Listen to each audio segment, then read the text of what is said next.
you know, a lot of what he's saying is actual fact. You know, it's actual fact.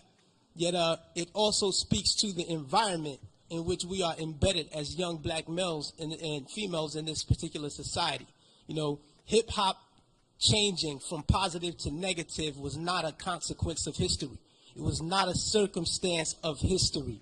It was nothing that just happened on its own. It had nothing to do with the changing of the times. It had nothing to do with that. It had everything to do with the fact that there are people in this particular society who wants to see us exactly where we are. And we cannot let that point elude us. These are the facts. How do we know? 1967, Kerner Commission report on urban disorder. When black people said, yo, we're tired of this system. You know what I mean? The system is oppressing us. So we rebelled against the system. We burned things. We said, yo, we had enough. He did his little report on what caused these riots. He said, what caused these riots? He said it was young children who started these riots, and what was motivating them was a high self-esteem and an enhanced racial pride. He said the majority of the rioters were high school dropouts, but they had a higher political orientation than their peers who did not drop out. And they saw the system as their enemy, so they attacked it in the right circumstance. So fast forward to 1992. Same thing. #1 record on the radio. We had Fight the Power. Fight the Power is on the radio. Rodney King gets beaten before the world. The black youth rebelled against the system. Again, they did it again. And why? What primed them? Positive hip hop. Primed them. Fight the Power. X-Clan. Brand Nubian. You had these groups out here who were pushing, who were politically orienting black kids in the right direction, giving them the proper prompters that they needed so that they can respond properly to oppression. All right?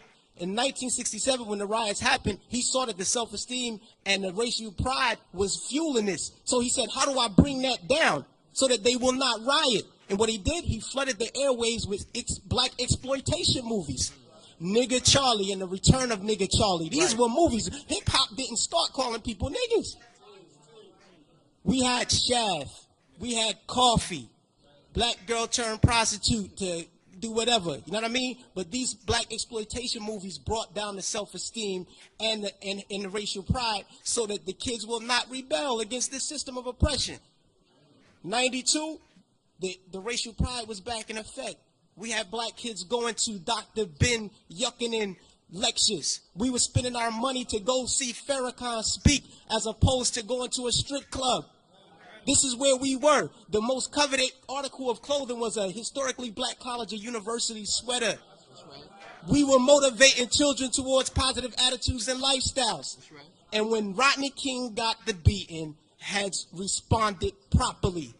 Fast forward to our day. Sean Bell is shot 50 times in the street in New York by police officers. #1 song on the radio, Like a Lollipop. Nobody do nothing. Nobody respond to nothing. Trust me. Just like the brother, I believe it was JT, the bigger figure, who said that the label executives came to him and said, yo, brother, we need you talking about guns and whores. You know what I mean? That's right. That happens. I've been in those meetings with management and had to ask me, is what you're saying really what you believe so that we'll know how to market you properly? You know what I mean? This happens. Young Buck on his album, he has a song on his album that talks about police terrorism. The label said absolutely not. Jimmy Iovine said absolutely not. You cannot put that record on the album because it might create an atmosphere that might put police officers' lives in danger. Right. So they took the record off, but they let him keep the other 14 songs on the album that talked about killing black youth.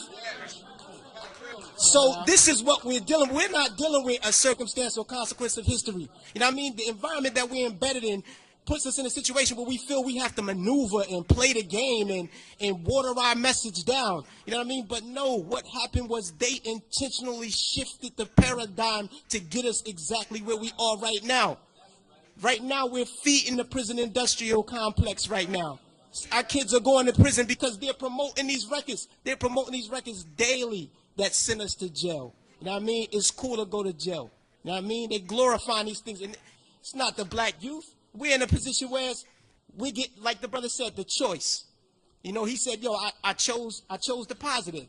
So I didn't do it. But every youth is not going to take that route. I know I come from the projects.